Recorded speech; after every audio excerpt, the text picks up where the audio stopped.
Cameroun, Bandou, Africa, Bandou, through the world, Bandou.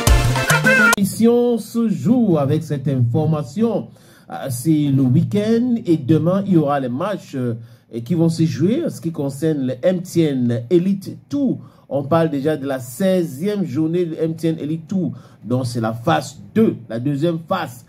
Vous le savez bien que je vous avais dit ici qu'il faut faire très attention avant les différentes sorties de certains présidents de clubs parce qu'ils ne représentaient pas tous les clubs. Mais bon, depuis un bon bout, ce qui concerne le football au Cameroun, ça part dans tous les sens. Il y a les brouhahas, les non-dits, des démissions en cascade, des injures, des manipulations. Pour quel but?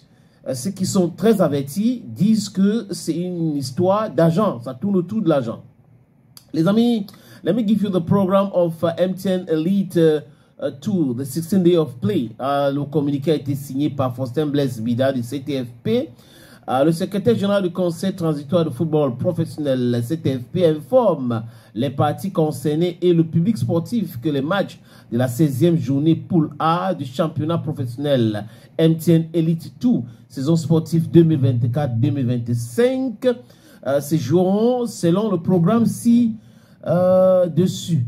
On a samedi 12 avril, donc demain, au stade Centre Technique de Odia à 15h. Tonel Kalara Club, parce que Canon est en première division. Tonel Kalara Club va jouer contre Edding Sport de la Lequier. Vous avez un autre match au niveau du stade municipal de Tico, the Tico Municipal Stadium. We'll be having at 3 p.m. Ishosha of Limbe is going to be playing against FAP de Yaoundé. Stade de l'Université de Bambali University Stadium. We're having another match there. At 3 p.m. Bafmen United will be playing against Football Club de Bahama, le club de la Rocher Sacré. Stade Synages de Chang à 15h.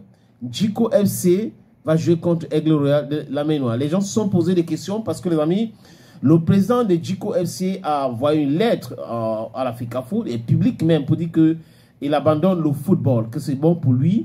Il pourrait seulement revenir si Eto'o est parti. Mais bon, pour ceux qui le savent, ceux qui suivent même l'actualité footballistique depuis un bon bout, ce n'est pas la première fois qu'il part pour revenir. Quand il n'est pas du tout content, il part. Bon, bref, c'est la démocratie, il est libre de faire ce qu'il veut.